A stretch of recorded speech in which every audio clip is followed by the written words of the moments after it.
basically, in our case, what has happened is we have a Wike who is a member of the PDP destroying the PDP with the support of Mr. President, because the office of the Minister of the FCT is not a political position, it's a state power.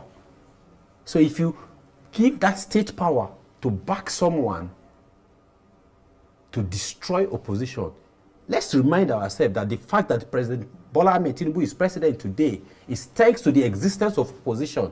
He might have played a huge role in keeping opposition alive, and he has gotten the biggest reward from installing himself practically. That's okay. But what isn't okay is now destroying the opposition because you don't want rivalry. You can't sell me liberalized economy but monopolize politics. It doesn't work. It doesn't work. You are against monopoly in economy, but you are promoting monopoly in politics. Economy is a subset of your politics.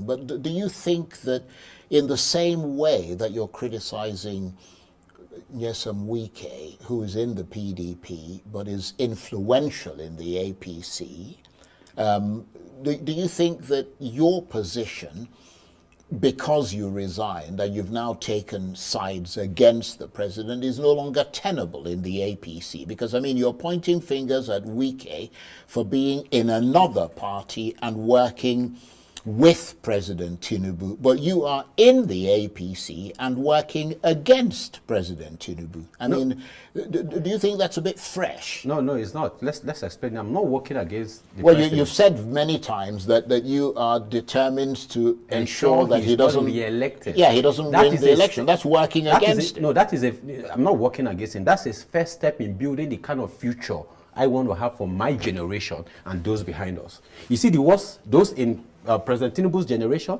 they set after them, they can do the rubbish they're doing. Yes, and I mean it. They can do the rubbish they do. They are comfortable with the mediocrity, but we are not. And the fact is, see, we are building. If he makes himself an obstacle in what we are building, he's over 70. He's not anymore a shareholder or a stakeholder in this country than the rest of us. The sign of desperation should tell us, because whoever is at the other side knows that not everything is right. You know, and it's even more an attack on democracy, because you have governors who are supposedly doing well in their domain that are not originally APC. What has an Akwa Ibom got changing loyalty? What has Delta got changing loyalty? What impact has APC ever made in Delta or Akwa Ibom? Indeed, the APC is beginning to implode, and slowly as well. The implosion has started. You remember a few people mentioned that they were going to work within the APC political party to undermine Bola Tinubu in 2027, and then they're going to ensure that it loses the 2027 election, that they're within the APC. One of those people were that man who's now passed on, Jesu Tega, the one that harassed or spoke rudely to Rufai of Arise TV. The other one that mentioned that was Hakim Baba Ahmed, Dati Baba Ahmed's brother, when he resigned and left the APC, said that there were people working within to undermine and that will undermine Bola Tinubu in 2027 election. I believe he said that. But the statement from these special assistant, or rather I would say the former special assistant to Bola Tinubu on media matters, who's been with the APC for that long, now going around the news station and talking about how they're fighting from within to actually undermine Bola Tinubu in 2027. He also mentioned that Bola Tinubu is using Wike to cause havoc within the PDP, and also Wike strong harming all the political parties and politicians and forcing them to join the APC in Abuja.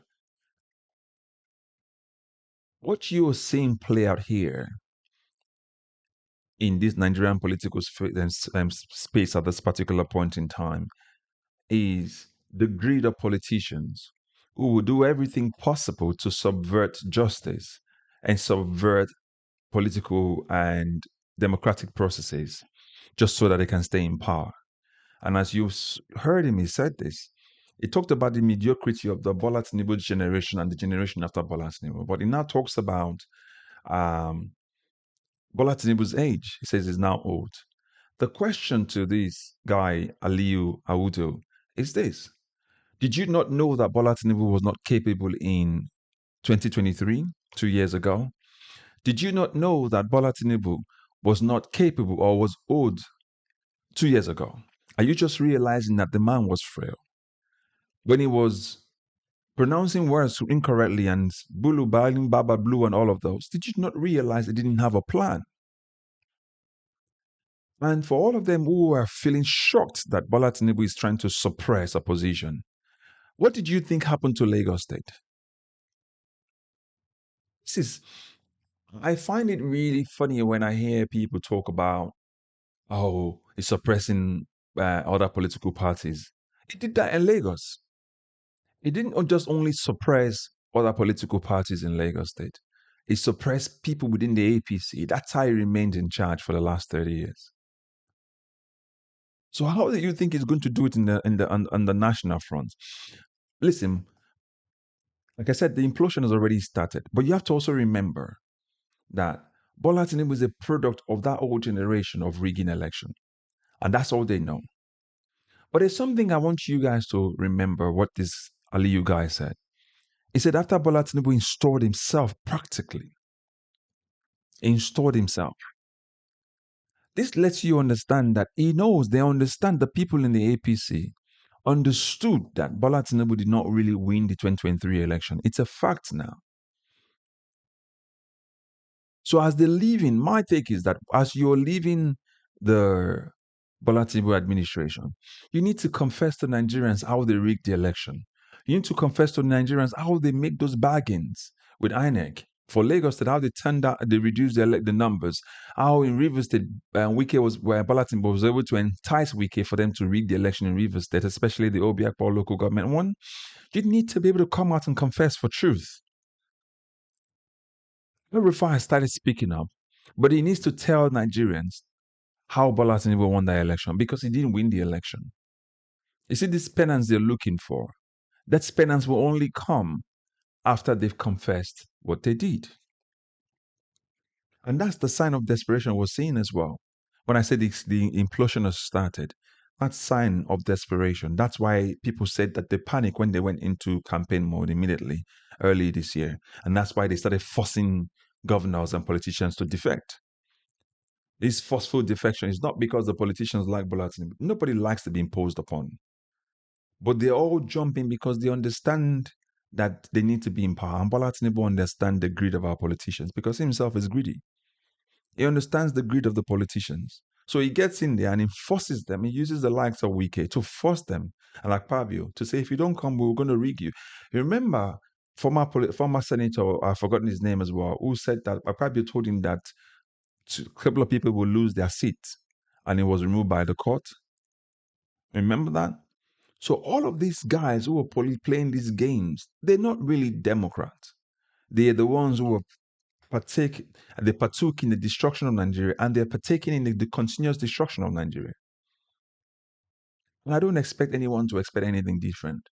If we're expecting anything that would look more democratic under this current administration, plus the National Assembly and this corrupt judiciary system that we have, you're just fooling yourself. That's why I keep saying that. The only way for me, I think, the only way for us to move our country forward, first of all, number one, we have to campaign vigorously and sensitize people vigorously. That's why I'm constantly talking about 2027. We have to help other people understand because our politicians have impoverished our people and they've using that poverty as a way to manipulate them. Do you understand? They're manipulating people because why? I give you 10,000 to come vote for me, and I'll go away and come back another 4 years. So you're being paid 2,500 for another 4 per year. So we need to help them understand this little political mathematics that they're not really understanding. That when a politician gives you 20,000, it's just paid you your salary for the next 4 years, which is 5,000 naira a year for them to actually steal all the resources that they're meant to implement in your state, your road, your hospitals, your schools, food for your children, security. Do you understand? So the implosion has started. There's desperation within the APC. People are working to undermine and subvert Bola Tinubu in 2027. I'm hoping that's true. I'm hoping this is not one of all those Bola Tinubu's gimmick where somebody resigns and they go and criticize Bola Tinubu, and so it sort of makes Nigerians think, oh, there's an opposition from within Bola Tinubu, but they're the ones strategically orchestrating this whole thing, like they're doing with other political parties. So we don't get carried away. So when we see somebody like this Audu guy talking, let's just be clear that it might just be Bola Tinubu trying to control the news narrative. They give him free rein to go from TV station to TV station and criticize Bola Tinubu. And afterwards, he goes back to the APC. They've done it before. So it could be the same strategy. So let's don't get carried away, okay? So put your thought in the comment section. Let us know what you think. Do you think that, yes, Bola Tinubu is using APM Wike to cause havoc and force politicians to join the APC? Wike is just biding his time. When he's ready to defect, he would defect after he would have destroyed the PDP, just like Akim Baba Ahmed mentioned. So don't forget to like, share, and also remember to subscribe if you've not done so, and recommend this channel to others as well. I will catch you up in the next video. God bless you. Bye-bye for now.